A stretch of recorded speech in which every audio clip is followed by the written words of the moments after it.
por distintos oradores y compañeros que hablaron. Es verdad, hubo un debate, no podía ser de otra manera.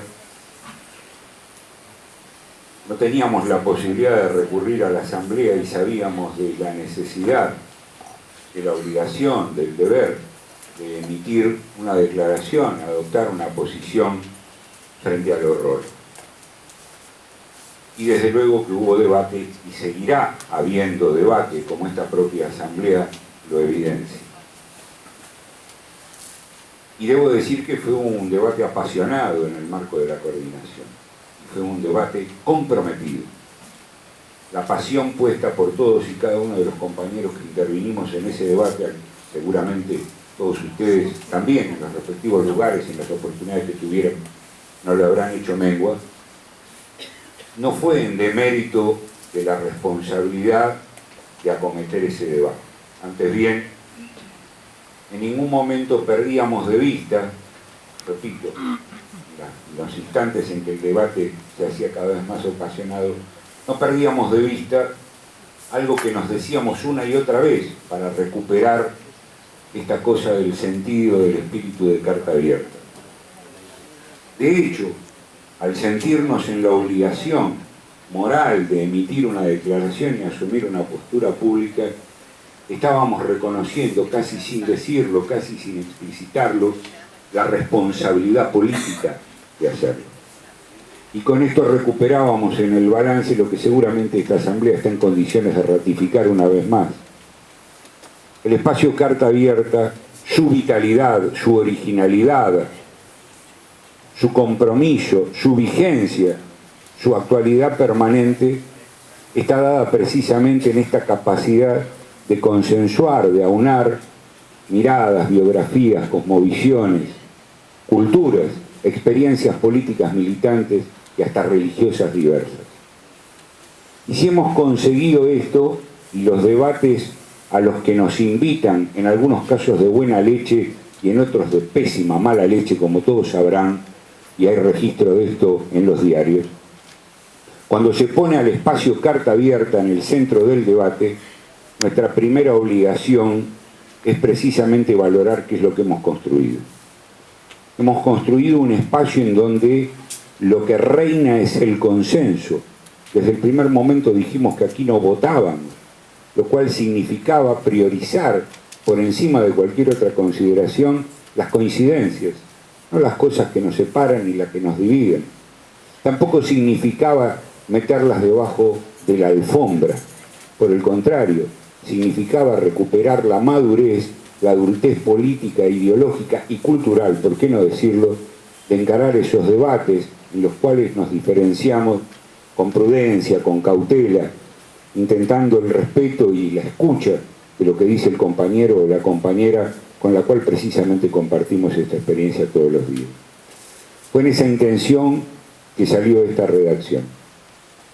En el camino han quedado dudas, han quedado incertidumbres, pero esta redacción lo que pretendió desde un primer momento fue intentar recoger la densidad de este debate sin renunciar por ello a establecer una palabra firme, medida, cautelosa, que recuperara para sí y para quienes la escucharan y la leyeran este legado humanista universal de recuperar y de defender y de sostener el valor de la vida humana, esté donde estuviere.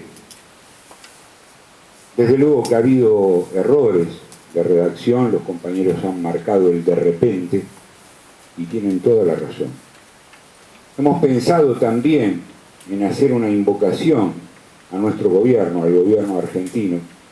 No es que no lo hubiéramos pensado, lo pensamos, pero nos pareció conveniente priorizar esta escala inédita, esta escala actual, esta escala original, insolente, que es la Suramérica, que puede mirarse a sí mismo y desde esta mirada hablarle al mundo desde la conciencia de que la diversidad que la alumbra es ni más ni menos que su propia singularidad y que esta autoridad moral le permite, le posibilita llevar una palabra de aliento en la construcción y hasta en la lucha por alcanzar una paz firme y duradera en Oriente Medio.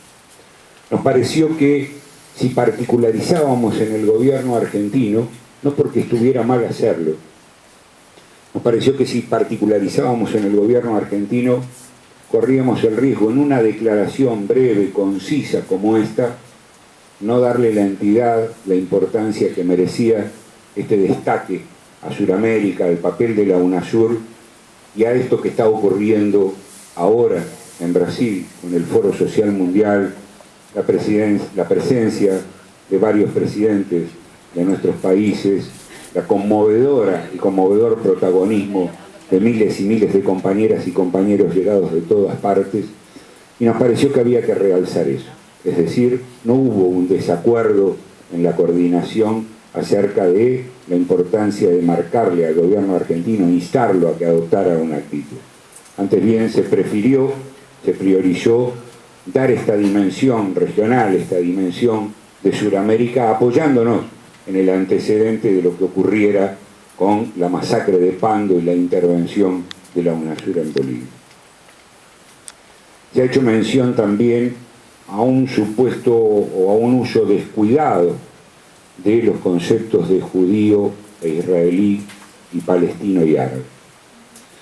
En realidad, la redacción ha pretendido ser cuidadosa, porque cuando se habla del antecedente ilustre de pensadores árabes y judíos, es porque damos cuenta de la existencia de ese pensamiento mucho antes de que existiera el Estado de Israel. Y nosotros, como humanistas, como revolucionarios, como libertarios, tenemos la obligación, el deber moral de recuperar ese legado histórico, esa utopía que pareciera ser aún muy lejana y que sin embargo está en nuestra obligación recuperar. Y eso tiene que ver con un legado histórico que antecedía al Estado de Israel. Pero después explícitamente se habla de los pueblos hermanos, y cuando hablamos de los pueblos hermanos, hablamos de nuestros hermanos palestinos y de nuestros hermanos israelíes, y queremos recuperar este concepto de fraternidad. No habrá nada que nos arredre para considerarnos hermanos de nuestros hermanos. Ni siquiera el horror mismo nos tendría que permitir dudar un instante acerca de esta categoría fraterna que nos une a palestinos y a israelíes. Sean cual fueren las expresiones políticas que estos pueblos adoptaren, sean cual fueren las formas institucionales que finalmente eligieran, nuestra obligación es reconocernos hermanos de nuestros hermanos y somos fraternos en el abrazo de estos pueblos. Por eso no ha habido error en considerar esta distinción. Recuperamos esta idea de que cuando abrazamos la necesidad de una paz justa, firme y duradera en Oriente Medio, lo estamos haciendo en referencia a la necesidad impostergable de los pueblos palestino e israelí de recuperar esto que tanto ansían. Y esto está claramente explicitado en el texto. No ha habido confusión allí, ni se ha utilizado como sinónimo judío con israelí.